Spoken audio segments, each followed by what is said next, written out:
আসসালামু আলাইকুম সুপ্রিয় শিক্ষার্থী। নবম দশম শ্রেণীর ত্রিকোণমিতিক অনুপাতের চতুর্থ ক্লাসে তোমাদের স্বাগতম। আজ আমরা অনুশীলনীর 6 এবং 7 নম্বর অঙ্কটি সমাধান করব।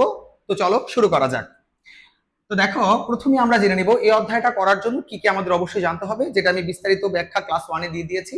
পুনরায় আবার বলছি, সেটা হলো একটা হলো আমাদের বিপরীত যুগল, কিছু সূত্র জানতে হবে। বিপরীত যুগল, বিশেষ সূত্র, বর্গের যুগল, পূরক যুগল এবং বাহুভেদের সূত্র, এবং কি কি চিন্তা আমাদের মাথায় রাখতে হবে সবাই এই বিষয়টা লক্ষ্য করবা।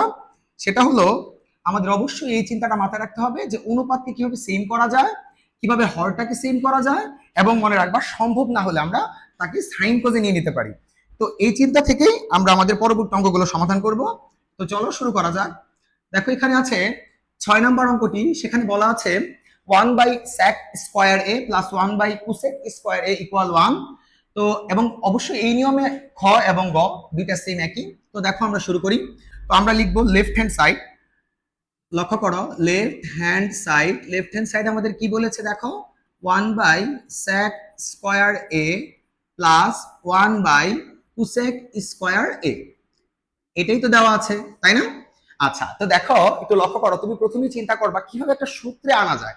ঠিক আছে, তো দেখো আমরা যদি চাই, আমরা চাইলে একটা বিপরীত যুগল শিখেছি 1/sec, এটার কার বিপরীত? কজের বিপরীত। তাহলে আমরা লিখতে পারি 1/sec কে আমরা কজ লিখতে পারি, এবং যেহেতু এখানে একটা স্কয়ার আছে আমরা লিখতে পারি cos²a। ঠিক আছে, প্লাস বলতো 1/cosec²a, এই কোসেকটা কার বিপরীত? অবশ্যই সাইনের বিপরীত। তাহলে আমরা লিখতে পারি এটাকে সাইনে লিখতে পারি, যেহেতু এখানে স্কয়ার আছে আমরা স্কয়ার দিতে পারি, এখানে cos² প্লাস sin²। বলতো cos² প্লাস sin² আমরা 1 নাম্বার বর্গের যুগল থেকে জানি যে cos² প্লাস sin² কিংবা sin² প্লাস cos² এর মান হলো 1।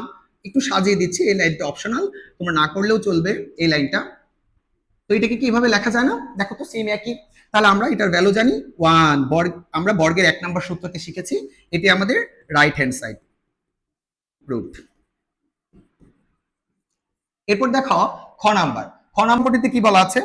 খ নাম্বার অঙ্কটিতে আমরা এদিকে করছি, সবাই লক্ষ্য করো, লেফট হ্যান্ড সাইড খ নাম্বার, এটা আমরা ক নাম্বার করেছিলাম।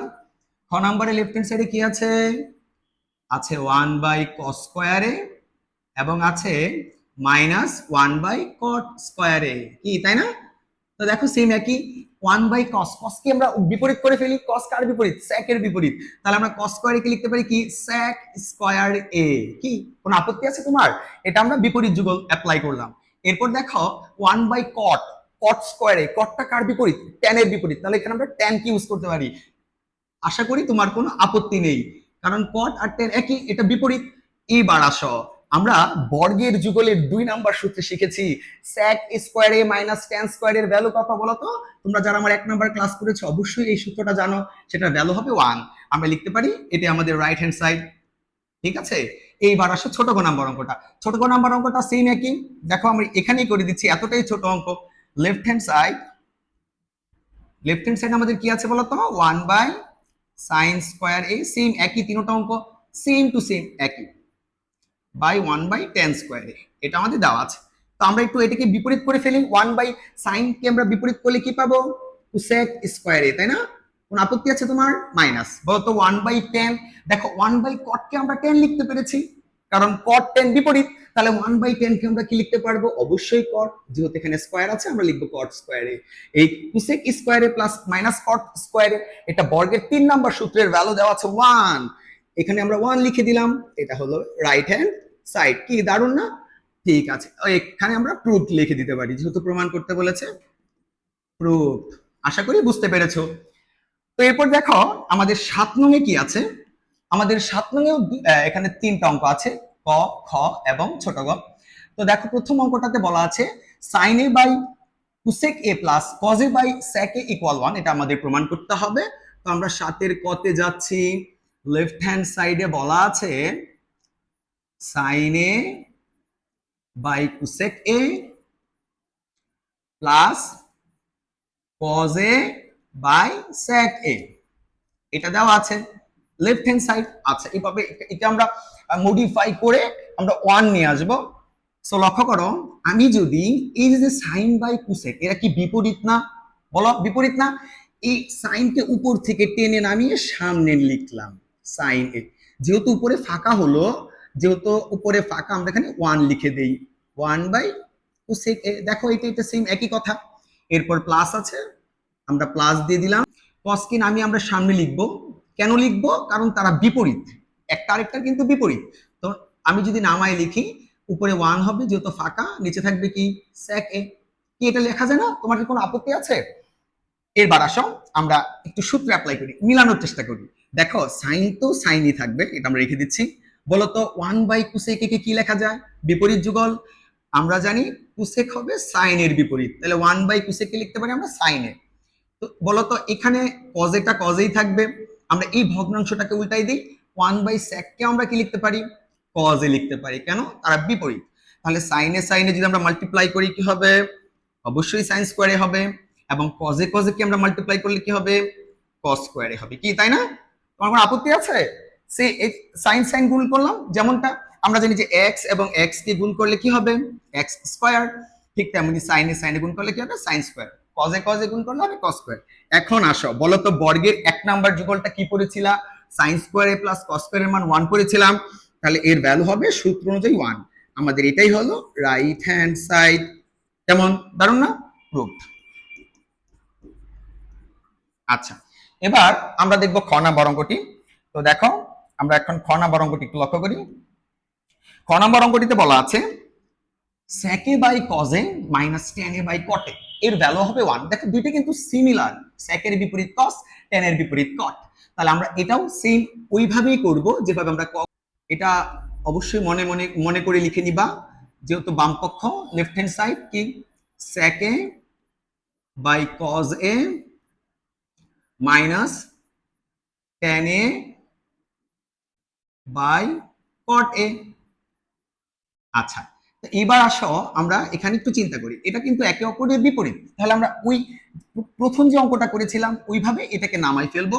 তো আমরা লিখতে পারি বলতো কি এটাকে sec a into 1/cos a। কেন 1 হয়েছে উপরে বলতো? যেহেতু ওইটাকে নামাইলাম, ফাঁকা একটা স্থান তৈরি হয়েছে সেজন্য 1 দিব।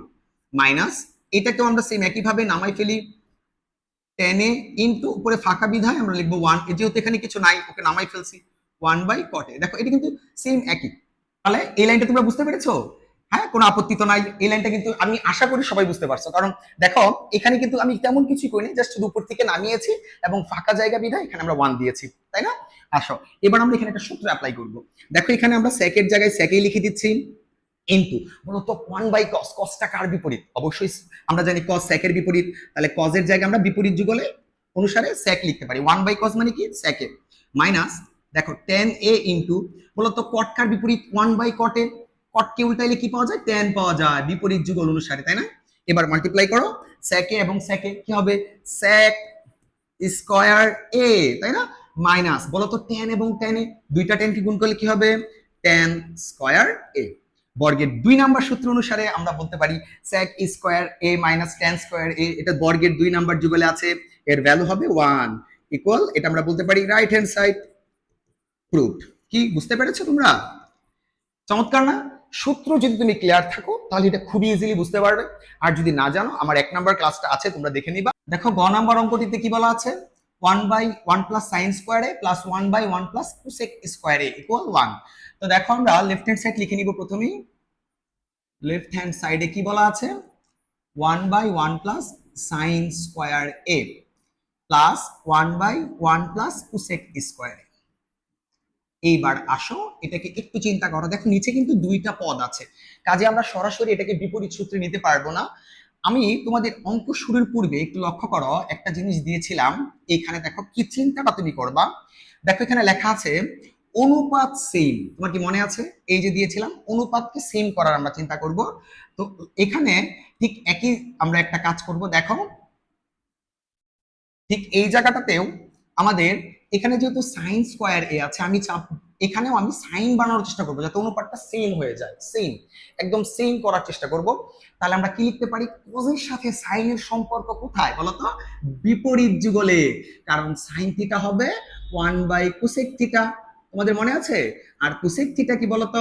কোসেক থিটা হলো 1/সাইন থিটা। এর একে অপরের বিপরীত, যেমন ভালোর বিপরীত মন্দ, আর বলতো মন্দর বিপরীত কি? ভালো, ওই রকম। ঠিক আছে, এরা একে অপরের বিপরীত। তাহলে আমরা কোসেককে আমরা সাইনে নিয়ে আসবো যাতে অনুপাতটা সেম হয়ে যায়। তাহলে বলো তো 1/1 প্লাস সাইন স্কোয়ারে প্লাস এখানে দেখো 1 এই যে এই জায়গাটুকুর জন্য আমি কাজ করব, এখানে কোসেক স্কোয়ারে আছে, আমি এই জন্য কি লিখবো 1/সাইন স্কোয়ারে, কোন যুগলে? বিপরীত যুগলে, তাই না? এবার আসো দেখো নিচে আমার একটা কাজ হলো, একটা ভগ্নাংশের একটা কাজ আছে, যোগের কাজ, এটা আমি করে নিব, বাকিটাকে আমি যা আছে তাই রেখে দিচ্ছি। খুবই সহজ, একটু বোঝার চেষ্টা করো। এই দাগটা এখানে দিলাম, দেখো নিচে আমি কাজ করব। নিচে তোমরা জানো লসাগু কি হবে বলতো? সাইন স্কোয়ারে, এটা নিচে একটা মনে মনে আমাদের একটা 1 আছে, 1 দিয়ে 1 আর সাইন স্কোয়ারে লসাগু সাইন স্কোয়ারে হবে।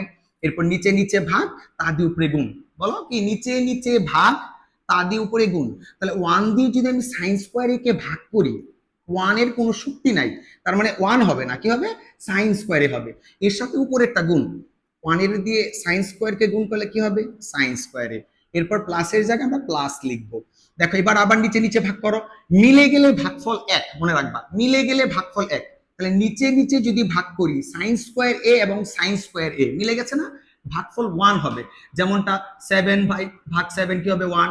8/8 কত হবে? হলো 1। মিলে গেলে ভাগফল 1 হয়, তাহলে নিচে নিচে ভাগ করলে এখানে 1 হবে। 1 দিয়ে আবার উপরে গুণ, নিচে নিচে ভাগ, তার দিয়ে উপরে গুণ। তাহলে সাইন স্কোয়ার এবং সাইন স্কোয়ারে ভাগ করলে 1 হবে, উপরে 1 1 1, তাই না? চমৎকার। এবার আসো এখানে আমাদের যা আছে তাই থাকবে, 1/1 প্লাস সাইন স্কোয়ারে, আমরা 1টা আমরা এই সামনে লিখছি, গুণ দিয়ে আমি একে উল্টাই দিব। তাহলে নিচে যে সাইন স্কোয়ার এটা আছে সে উপরে উঠে যাবে এবং উপরে একটা নিচে চলে আসবে। এটা একটু সাজায় লিখবো যেন এটার সাথে এটা মিলে, কারণ হরটাকে আমরা সেম করব। তাহলে 1 প্লাস কি লেখা যায়? সাইন স্কোয়ার এ। কি করলাম বলতো? ভাগের কাজটা করলাম, উপরে যা আছে তাই, আর নিচেরটাকে গুণ দিয়ে উল্টাই দিতে হয়। এবার আসো আমরা পরের লাইনটাতে যাই। এখানে দেখো লিখে দিচ্ছি, ঠিক এই জায়গাটাতে লক্ষ্য করো। তাহলে আমরা 1/1 প্লাস সাইন স্কোয়ার এ এটা থাকবে। দেখো 1 দিয়ে গুণ করলে কোনো পরিবর্তন হয়? অবশ্যই হবে না, তাহলে যা আছে তাই থাকবে। আমরা কি লিখতে পারি বলতো? এই যে উপরে সাইন স্কোয়ার এ থাকবে আর নিচে কি বলতো? 1 প্লাস সাইন স্কোয়ার এ। কি কোনো আপত্তি আছে তোমার? দেখো তো এই লাইন থেকে, কারণ 1 এর সাথে গুণ হলে তো কোনো পরিবর্তন নাই। এবার আমরা লসাগু করব, বলো তো লসাগু কি হবে? 1 প্লাস সাইন স্কোয়ারে, নিচে নিচে ভাগ, মিলে গেছে, মিলে গেলে ভাগফল কত বলতো? এই যে লিখে দিয়েছি, মিলে গেলে ভাগফল 1। নিচে নিচে ভাগ, তাহলে 1 হবে, তা দিয়ে উপরে গুণ, 1 1 1 প্লাস আবার নিচে নিচে ভাগ, মিলে গেছে 1 হবে, তা দিয়ে উপরে গুণ করো, কি হবে? সাইন স্কোয়ারে। এবার আসো উপরে নিচে মিলে গেল না? দেখো তো উপরে নিচে মিলে গেলে কাটাকাটি করে আমরা কি লিখতে পারি? 1 লিখতে পারি। এটাই আমাদের রাইট হ্যান্ড সাইড প্রুফ। আশা করি বুঝতে পেরেছো।